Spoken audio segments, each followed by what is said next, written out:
بسم اللہ الرحمن الرحیم۔ شروع اللہ کے نام سے جو بڑا مہربان اور نہایت رحم کرنے والا ہے۔ فرعون، حضرت موسیٰ علیہ السلام اور جادوگر کا واقعہ۔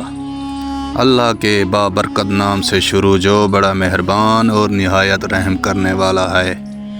پیارے دوستو، فرعون مصر کا ایک ظالم اور جابر بادشاہ تھا، جس نے اپنی قوم بنی اسرائیل کو گمراہ کرنے کے لیے جادو کا سہارا لے رکھا تھا۔ جب حضرت موسیٰ علیہ السلام نے اللہ کے حکم سے فرعون کو اللہ کی وحدانیت کا پیغام دیا تو اس کے دربار میں ایک عظیم و شان مقابلہ ہوا۔ فرعون کا ظلم اور حضرت موسیٰ علیہ السلام کا ہجرت کرنا۔ فرعون نہ صرف خدا کو خدا کہلواتا تھا بلکہ بنی اسرائیل پر بے حد ظلم و ستم ڈھاتا تھا۔ ایک دن حضرت موسیٰ علیہ السلام نے ایک بنی اسرائیلی پر ظلم ہوتے دیکھا تو غصے میں آ کر ظالم قبطی کو ایک مکہ مارا، جس سے وہ ہلاک ہو گیا۔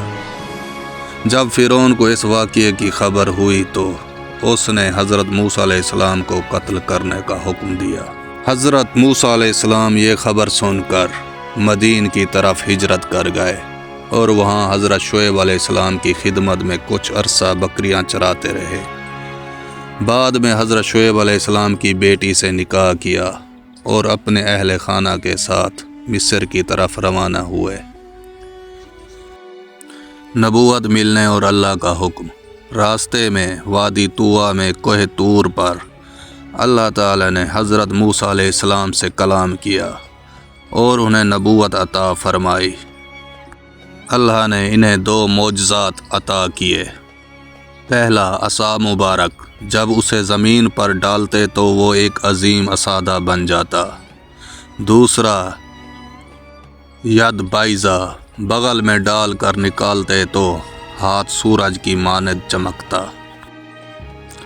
اللہ تعالیٰ نے حضرت موسیٰ علیہ السلام کو حکم دیا کہ وہ اپنے بھائی حضرت ہارون علیہ السلام کے ساتھ فرعون کے دربار میں جا کر اسے اللہ کی وحدانیت کی دعوت دیں۔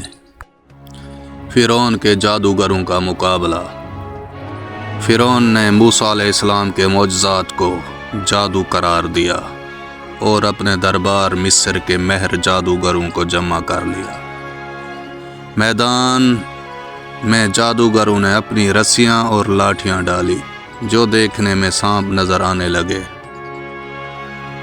اللہ کے حکم سے حضرت موسیٰ علیہ السلام نے اپنا عصا زمین پر ڈالا، جو ایک عظیم اسادہ بن کر ان سب سانپوں کو نگل گیا۔ یہ دیکھ کر جادوگر سمجھ گئے کہ یہ جادو نہیں بلکہ اللہ کا معجزہ ہے، اور وہ فوراً سجدے میں گر کر ایمان لے آئے۔ فرعون کا ظلم اور جادوگروں کا ایمان۔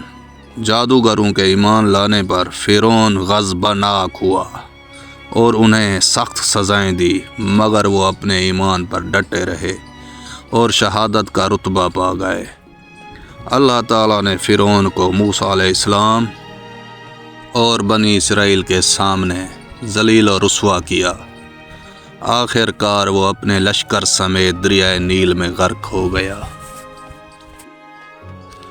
سبق: یہ واقعہ ہمیں یہ سکھاتا ہے کہ اللہ کے نبی کے معجزے جادو سے کئی بلند و بالا ہیں۔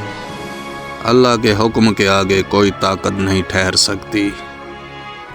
اللہ تعالی ہمیں حق پر چلنے کی توفیق عطا فرمائے۔